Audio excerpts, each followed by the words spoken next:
Bismillahirrahmanirrahim. Assalamualaikum warahmatullahi wabarakatuh.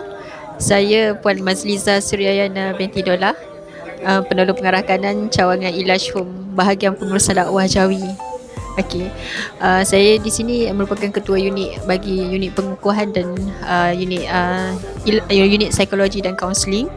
Okey, Ilash Home merupakan pusat perlindungan, rawatan dan pemulihan pesakit HIV/AIDS Muslim, yang mana ia merupakan satu-satunya lah yang dikendalikan oleh agensi kerajaan daripada A sehingga Z lah, di mana sampai habis lah. Ia dari sudut peruntukan, staf, bangunan, semua pengurusan semuanya kerajaan lah kiranya. Saya juga baca dia yang pertama di dunia. Ya, yang pertama di dunia. Kiranya kita di sini memberi perlindungan. Sebenarnya objektif lah, tujuan diwujudkan Ilash Home ni adalah kerana untuk menyelamatkan akidah lah sebenarnya.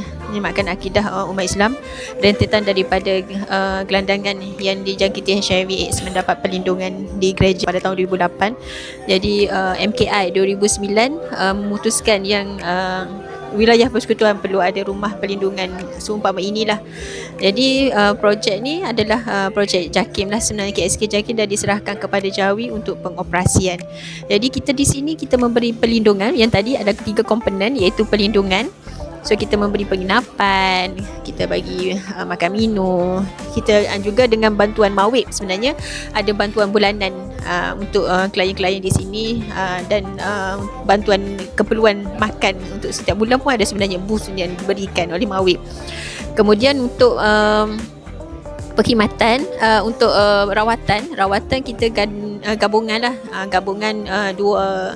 dua konsep lah, maknanya kata dua elemen, iaitu pengubatan Islam dan pengubatan alopati. Kalau yang alopati tu kita bawa klien-klien ni ke klinik-klinik fasiliti kerajaan setiap hari lah, mengikut temu janji masing-masing untuk dapatkan rawatan. Okey, itu yang alopati. Manakala untuk pengubatan Islam, kita ada 3 gabungan, Ilash Syar'i, kaunseling syar'i dan psikospiritual Islam. So Ilash Syar'i itu macam ruqyah lah sebenarnya. Okey, ruqyah, kaunseling syar'i dan psikospiritual Islam adalah untuk rohani dia. Maknanya di sini rawatan dia adalah kombinasi fizikal dan rohani. Dua. Okey. Selain daripada itu, kita juga memberi menyediakan kelas-kelas pengajian fardu ain, kelas-kelas kemahiran, kelas, program-program psikososial, psikoperubatan, psikopendidikan, semua untuk mereka. Okey, bagi tujuan pemulihan, kita juga menyediakan program-program kemahiran kepada mereka sebagai persediaan untuk mereka keluar daripada Ilash Home nanti. Macam kita sediakan penyelenggaraan aircon, car wash, menjahit tu macam alteration lah, benda-benda yang boleh buat duit. Lepas tu kita buat baking, macam memasak lah, lepas tu kita selain daripada buat fertigasi cili, banyak lagi lah kiranya untuk kemahiran mereka. Selain daripada itu, dengan bantuan perkeso, kita menyediakan laluan kerjaya untuk mereka. Kiranya end of dia dekat-dekat dia nak keluar, hampir nak keluar nanti, kita akan hantarlah maklumat pada perkeso. Jadi perkeso akan matchkan majikan untuk mereka bekerja lah. Contohnya macam housekeeping ke, security ke, ataupun dekat hotel ke, ataupun dekat shopping complex ke, mana-mana yang sesuai lah, mengikut individu. Kiranya kalau mereka nak guna kemahiran yang kita sediakan tadi, untuk diorang nak jana pendapatan selepas tu ke, untuk meneruskan kehidupan selepas tu pun boleh, ataupun nak melalui laluan kerjaya yang disediakan oleh perkeso pun boleh. Okey, jadi klien di sini akan tinggal di Ilash Home, akan mengikuti proses ni lah, pemulihan di Ilash Home selama 1 tahun. Namun kita akan tengok dari sudut kestabilan dia, kestabilan emosi dia, tahap penguasaan fardu ain dia macam mana, Al-Qurannya macam mana, tahap kesihatan dia tu, virus dia macam mana, CD4 dia macam mana. Jadi kalau okey, kita akan lepaskan. Tapi kalau tak okey, still tak okey lagi, kita akan nasihatkan untuk dia sambung lagi lah. Ilash Home menerima permohonan seawal yang berumur lah antara 18 tahun ke atas. 18 tahun ke atas hingga 65 tahun lah sepatutnya kan.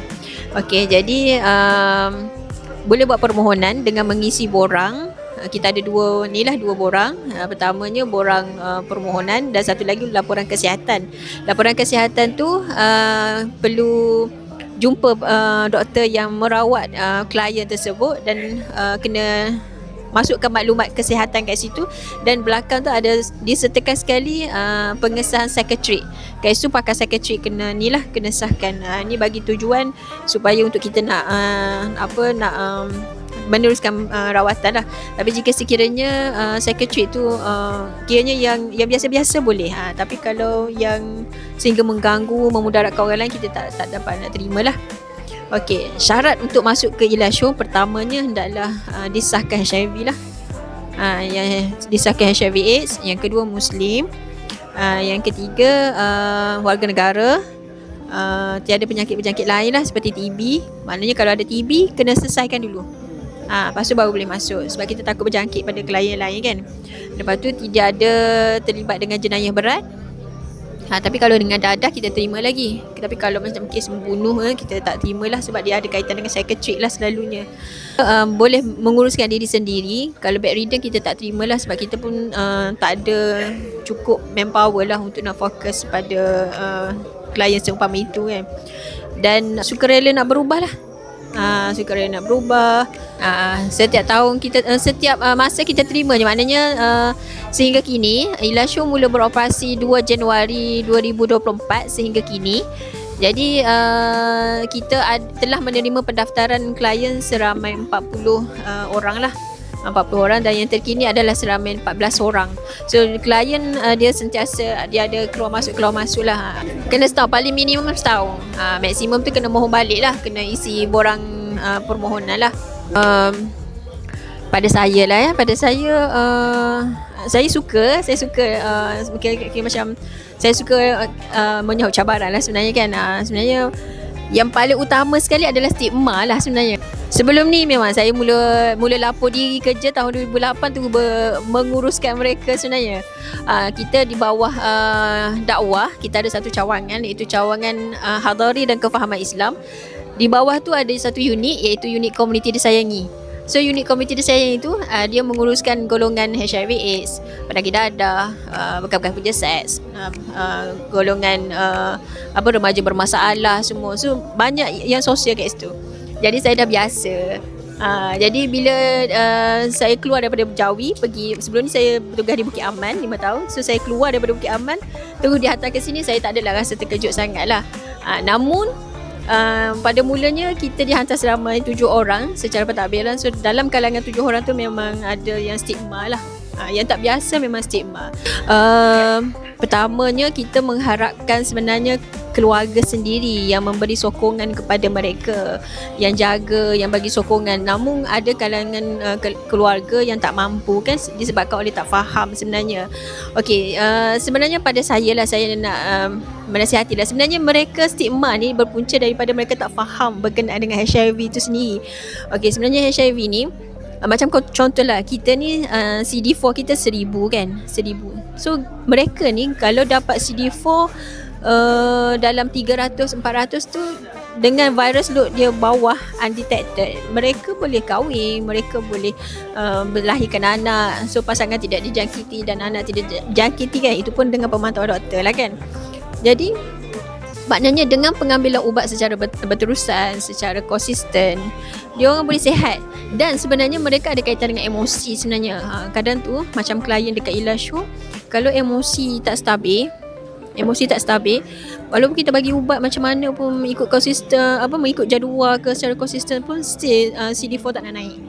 CD4 tak nak naik. Jadi kita kena create program bawa keluar daripada sini. Itu yang kita pergi ke rehlah, ke taman-taman air, ke taman-taman banyaklah, pergi bowling ke, jom fit ke. Jadi untuk biar orang rasa seronok.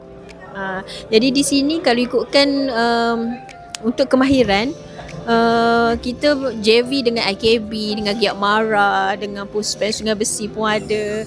Saya bukanlah orang kesihatan untuk nak bercakap dalam hal ni, tapi saya bercakap melalui pengalaman lah sebenarnya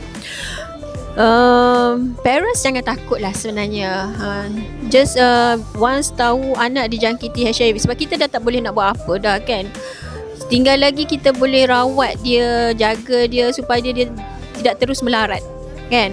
Kiranya jaga anak, bagi makan, jaga pengambilan ubat secara konsisten, bagi sokongan moral, bagi kasih sayang, bagi harapan pada mereka supaya mereka ni terus ada motivasi lah untuk, contohnya macam dalam kalangan remaja kan, umur mereka kan jauh lagi, memang kesian.